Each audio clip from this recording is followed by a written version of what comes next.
Hello friends, आज हम performance test करने वाले हैं इस बाइक का। ये है बजाज की पल्सर 220F और ये कोई नई 220 नहीं है। ये आप मीटर से अंदाज़ा लग सकते हैं, ये पुराना मॉडल है। ये है 2016 मॉडल, यानी आज से 10 साल पुरानी बाइक है ये। तो आज हम चेक करेंगे कि 10 साल पुरानी बजाज पल्सर की परफॉर्मेंस क्या पहले की जितनी बरकरार है या डाउन हो चुकी है, वो चीज़ चेक करेंगे। और ये जो पल्सर है ना, 220 के कंपैरिजन में भी थोड़ी सी अलग है। थोड़ी सी अलग क्यों है? क्योंकि जब बजाज पल्सर 220 लॉन्च हुई थी ना, वो फ्यूल इंजेक्शन सिस्टम के साथ लॉन्च हुई थी, और आज के टाइम पे जो आ रही है वो भी फ्यूल इंजेक्शन के साथ आ रही है। बट बीच में कंपनी ने क्या किया था, कुछ टाइम के लिए इसके अंदर दिया था कार्बोरेटर सिस्टम। कार्बोरेटर सिस्टम वाली बाइक है ये। इसका बेनिफिट क्या होता है कार्बोरेटर का? इसको हम कुछ हद तक ना ये मैकेनिकली कंट्रोल कर सकते हैं बाइक को। जैसे बाइक की माइलेज इंक्रीज करना चाहते हैं, परफॉर्मेंस की ज़्यादा ज़रूरत नहीं तो माइलेज बढ़ा सकते हैं मैकेनिकली। और अगर परफॉर्मेंस अच्छी चाहिए, माइलेज की ज़्यादा रिक्वायरमेंट नहीं है, तो वो भी चीज़ हम चेंज कर सकते हैं। या फिर जैसे बाइक को हम आइडल पे छोड़ते हैं स्टार्ट करके, उस टाइम पे बाइक की जो मतलब इंजन की जो स्पीड होती है ना, आरपीएम होते हैं, उनको भी कंट्रोल कर सकते हैं, स्पीड को बढ़ा घटा सकते हैं मैकेनिकली।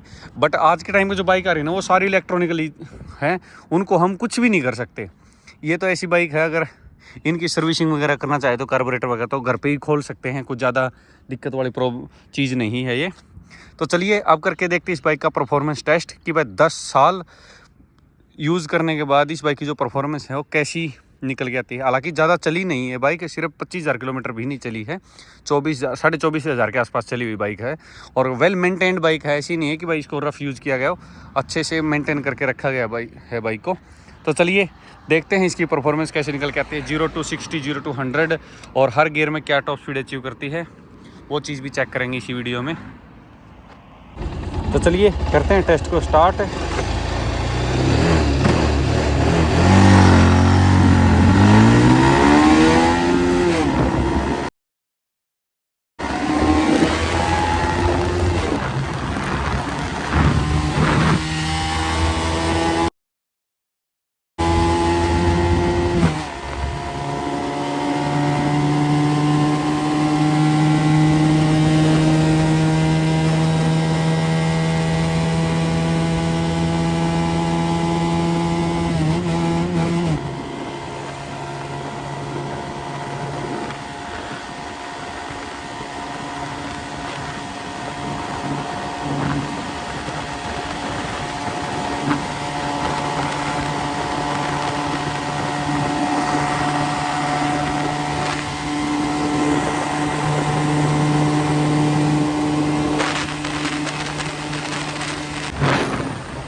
अगर हर गियर में टॉप स्पीड की अगर बात करते हैं ना, तो जो मेरे को लगी है आजकल की जो बाइक्स है ना, जैसे कि करिश्मा है, RS 200, NS 200, R15 यहाँ तक की, उन सब के कंपैरिजन में मेरे को ये ऐसा लग रहा है कि वह ज़्यादा टॉप स्पीड अचीव कर पा रही है। क्योंकि वो लगभग 90-95 के आसपास जा पाती है तीसरे गियर में। ये बाइक 100 क्रॉस कर देती है थर्ड गियर में ही। लेकिन इस बाइक के अंदर मेरे को दिक्कत क्या लग रही है, हालांकि सिर्फ इस बाइक में दिक्कत नहीं है, हर 220 में मिलेगी वाइब्रेशन। जब तक ये बाइक 5 से 6,000 आरपीएम तक रहती है ना, तब तक बिल्कुल प्यार से स्मूथली चलती है। लेकिन जैसे ही इस बाइक के आरपीएम 6,000 को क्रॉस करते हैं ना, वैसे ही इस बाइक का जो मतलब पूरी बॉडी है वाइब्रेट करने लग जाती है। इसका रीज़न है क्योंकि ये एक 2 वाल्व इंजन की बाइक है, जबकि आजकल जो बाइक्स आ रही है ना, वो 4 वाल्व के साथ आ रही है।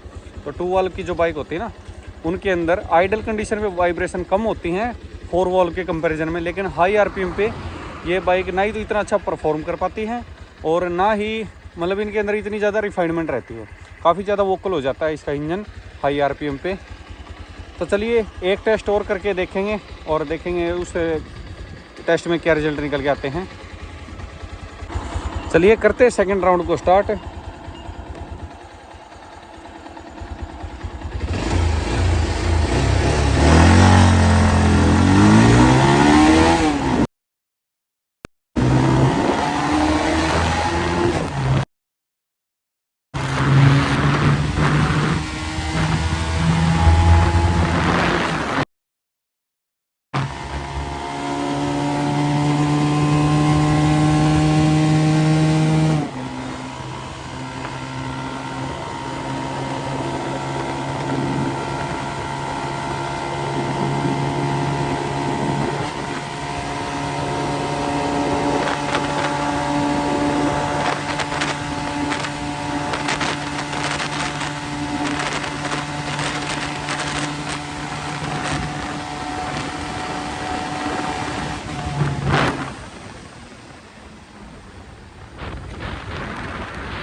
दोबारा करेंगे टॉप स्पीड का टेस्ट, क्योंकि आगे स्पीड कैमरा लगे हुए हैं। तो चलिए अब करके देखते हैं एक और अटैम्प्ट, और अब की बार मतलब हर गियर का नहीं, सिर्फ टॉप स्पीड टेस्ट करेंगे, क्योंकि हर गियर की स्पीड आप चेक कर चुके पहले 2 राउंड में।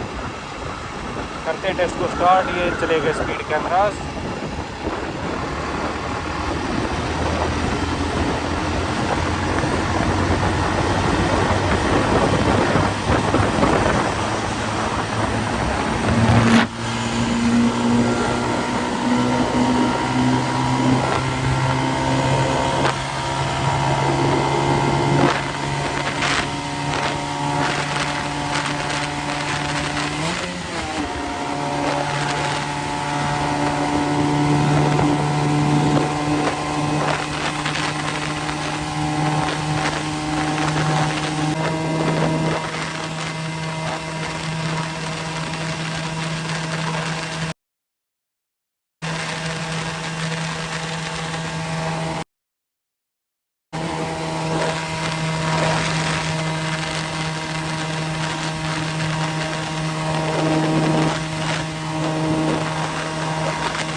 वन तक चली गई थी मैक्स ये।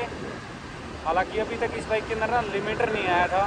अगर मान लो किसी दूसरी बाइक के साथ इस बाइक की ड्रैग रेस करते हैं ना, तो हो सकता है उस सिचुएशन में अगर ये पीछे रहती है 150 के आसपास, जैसे मान लेते हैं अपने पास जो क्रीज मैक्स है हमारे ना, उसके साथ इस बाइक की ड्रैग रेस करते हैं, तो मेरा जो अंदाज़ा है ये बाइक इजीली 155 प्लस चली जाएगी, क्योंकि ये 11,000 RPM तक लिमिटर मारती, 11,000 पे लिमिटर मारती है, और अभी ये 10,000 तक भी नहीं पहुंची थी। बाकी एक बार वीडियो में मैं थोड़ा सा ध्यान से दोबारा देख लेता हूँ कितने RPM तक पहुंची थी, क्योंकि फिर उस हिसाब से मैं आपको एक एस्टिमेटेड आइडिया दूंगा कि इस बाइक की टॉप स्पीड कितना हो सकती है मैक्सिमम। रोक देते एक बार बाइक को, स्टैंड लगा देता हूँ और फिर चेक करके बताता हूँ आपको। मैंने जो वीडियो है उसमें एक बार अभी देखा है ध्यान से, अराउंड 10,000 RPM पे ये बाइक 150 की स्पीड पे चल रही थी, और इस बाइक का जो लिमिटर है वो आता है 11,000 RPM पे। तो उस हिसाब से अगर कैलकुलेट किया जाए तो ईजिली ये बाइक स्लिप स्ट्रीमिंग करके 160 तक जा सकती है। बाकी आप कमेंट में बताना इस बाइक की कौन सी बाइक के साथ ड्रैग रेस होनी चाहिए, अपनी एक्सट्रीम 250R या फिर क्रिज्मा के साथ, या फिर R15 V3 अपने पास उसके साथ होनी चाहिए। लेकिन हम नेक्स्ट वीडियो एक इसकी रेस करेंगे पल्सर 180F के साथ, क्योंकि अपने पास जो 180F है ना, इंजन को छोड़ के बाकी सारी चीज़ें सेम है, टायर साइज सेम है, ब्रेकिंग सेम है, वाइजर सेम है, बॉडी का वेट सेम है, सारी चीज़ें बिल्कुल डिटो सेम है। उसके साथ एक बार इसकी परफॉर्मेंस टेस्ट करके देखेंगे क्या टॉप स्पीड अचीव कर पाती है और कौन सी बाइक आगे निकल पाती है, वो चीज़ देखेंगे। तो चलिए मिलते हैं नेक्स्ट वीडियो में किसी नए टॉपिक के साथ।